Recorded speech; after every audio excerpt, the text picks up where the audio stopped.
ChatGPT, you said. Mahadev की कहानी.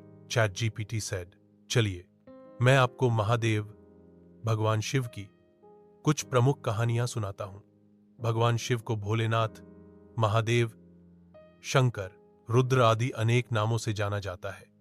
वे त्रिदेवों में से एक हैं और संहार व पुनः सृजन के देवता माने जाते हैं. महादेव की कुछ प्रमुख कहानियां. 1. समुद्र मंथन और विषपान. देवताओं और असुरों ने अमृत प्राप्त करने के लिए समुद्र मंथन किया. उसमें से अमृत के साथ साथ घातक हलाहल विष भी निकला, जिसकी ज्वाला से तीनों लोग जलने लगे. कोई भी देवता या असुर उसे धारण करने का साहस नहीं कर पाया.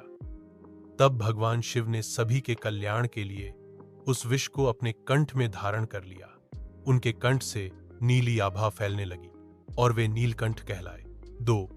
सती और दक्ष यज्ञ.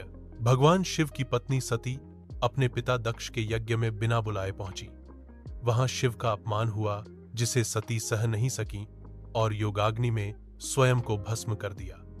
इस घटना से शिव अत्यंत क्रोधित हो गए और वीरभद्र को उत्पन्न किया, जिसने यज्ञ को विध्वंस कर दिया.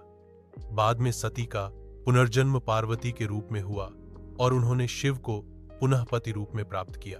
3. गंगा का अवतरण. भगीरथ ने अपने पूर्वजों को मुक्त कराने के लिए गंगा को धरती पर लाने का कठोर तप किया. गंगा को सीधे धरती पर उतरने से रोकना कठिन था, क्योंकि उसकी धारा प्रलय मचा देती.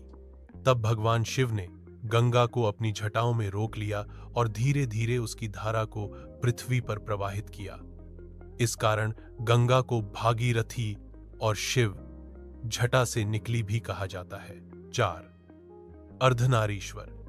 स्वरूप भगवान शिव और माता पार्वती का अर्धनारीश्वर. स्वरूप इस बात का प्रतीक है कि सृष्टि का संचालन स्त्री और पुरुष शक